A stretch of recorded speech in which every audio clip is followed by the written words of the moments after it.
Hello friends, মই doctor বিপ্লৱে আপোনালোকক স্বাগতম জনাইছো মোৰ চেনেলৰ অন্য এটি ভিডিঅ লৈ। আপোনালোকে বাৰু মোৰ ভিডিঅবোৰ চাই কেনে পাইছে মোক কমেন্ট কৰি জনাব নাপাহৰিব।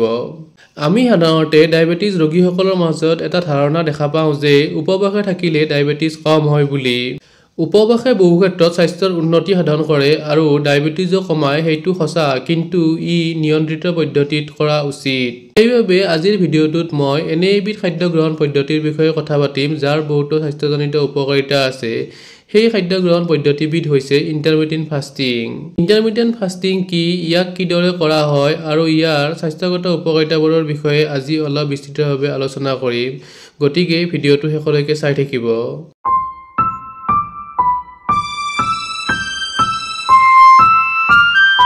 ইণ্টাৰমিটেণ্ট ফাষ্টিং হৈছে এটি খাদ্য গ্ৰহণ পদ্ধতি য'ত উপবাস আৰু খাদ্য গ্ৰহণৰ সময়ক নিৰ্দিষ্ট নিয়ম অনুসৰি ভাগ কৰি লোৱা হয়। সাধাৰণতে এই পদ্ধতি শৰীৰৰ মেটাবলিজিমৰ উন্নতি সাধন, ওজন হ্ৰাস আৰু স্বাস্থ্যৰ সামগ্ৰিক গুণগত মান উন্নত কৰিবলৈ ব্যৱহাৰ কৰা হয়।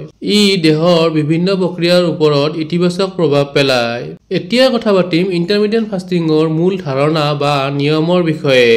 ইণ্টাৰমিটেণ্ট ফাষ্টিঙৰ মূল নিয়মটো হৈছে সময়ৰ ভিত্তিত খাদ্য গ্ৰহণ আৰু উপবাস।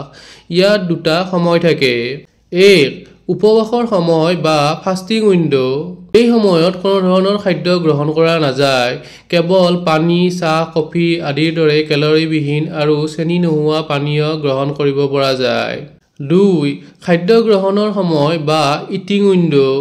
এই সময়ত কম সময়ৰ ভিতৰত পুষ্টিকৰ খাদ্য গ্ৰহণ কৰা হয়। এতিয়া আহিছো ইণ্টাৰমিটেণ্ট ফাষ্টিঙৰ কি ধৰণ আছে তাৰ বিষয়ত। ইণ্টাৰমিটেণ্ট ফাষ্টিঙৰ বিভিন্ন পদ্ধতি আছে। কিছুমান জনপ্ৰিয় পদ্ধতি হ'ল 16/8 পদ্ধতি, 16 ঘণ্টা উপবাস আৰু 8 ঘণ্টা খাদ্য গ্ৰহণ। 5:2 পদ্ধতি, সপ্তাহৰ 5 দিন সাধাৰণ আহাৰ গ্ৰহণ আৰু 2 দিন খুব কম কেলৰিৰ আহাৰ গ্ৰহণ। অল্টাৰনেট ডে ফাষ্টিং পদ্ধতি, এদিন উপবাস আৰু পৰৱৰ্তী দিনত সাধাৰণ আহাৰ। 24 ঘণ্টীয়া উপবাস বা ইট ষ্টপ ইট পদ্ধতি, সপ্তাহত এবাৰ নহলে দুবাৰ 24 ঘণ্টা উপবাস।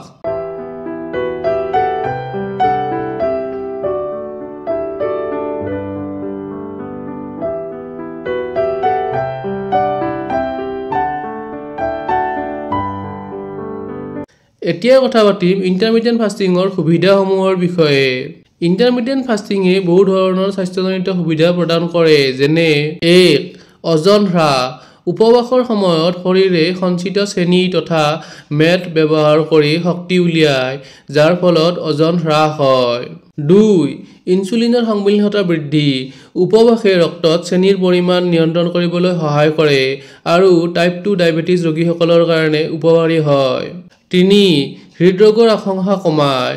কলেষ্ট্ৰল আৰু ৰক্তচাপ নিয়ন্ত্ৰণৰ বাবে সহায়ক। 4, মগজুৰ সুস্থতা বজাই ৰাখে। উপবাসে নিউৰোপ্ৰটেক্টিভ এনজাইম মুকলি কৰে যি এলজাইমাৰ আৰু পাৰ্কিনছনৰ দৰে ৰোগৰ আশংকা কমাব পাৰে। 5, ডিটক্সিফিকেশ্যন আৰু কোষৰ পুনৰ্নৱীকৰণ।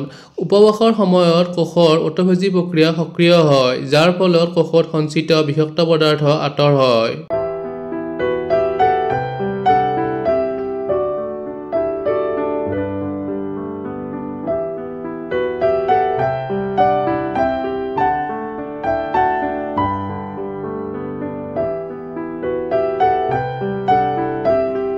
ইয়াৰ পিছত কথা পাতিম ইণ্টাৰমিটেণ্ট ফাষ্টিঙৰ বাবে গুৰুত্বপূৰ্ণ পৰামৰ্শ কেইটামানৰ।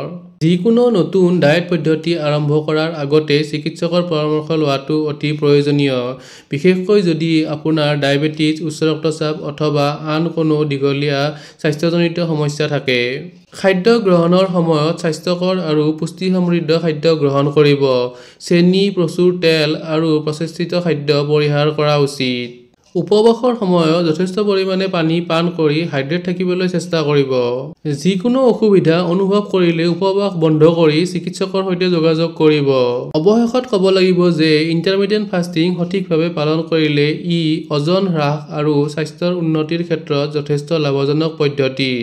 এনেধৰণৰ পদ্ধতি অনুসৰণ কৰি স্বাস্থ্যৰ ওপৰত ইতিবাচক প্ৰভাৱ পৰিবলৈ সময় লাগে। সেইবাবে ধৈৰ্য আৰু শৃংখলাবদ্ধতাৰ প্ৰয়োজন।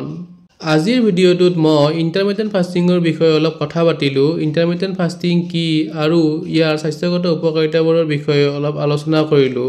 আশা কৰোঁ আপোনালোকে ভিডিঅ'টো চাই ভাল পালে। যদিহে ভিডিঅ'টো চাই ভাল পালে তেনেহ'লে লাইক আৰু শ্বেয়াৰ কৰিব, লগতে চেনেলটো ছাবস্ক্ৰাইব কৰি দিব নাপাহৰিব। আকৌ লগ পাম আন এটি স্বাস্থ্য আৰু চিকিৎসা সম্বন্ধীয় ভিডিঅ'ৰ সৈতে, তেতিয়ালৈকে ধন্যবাদ।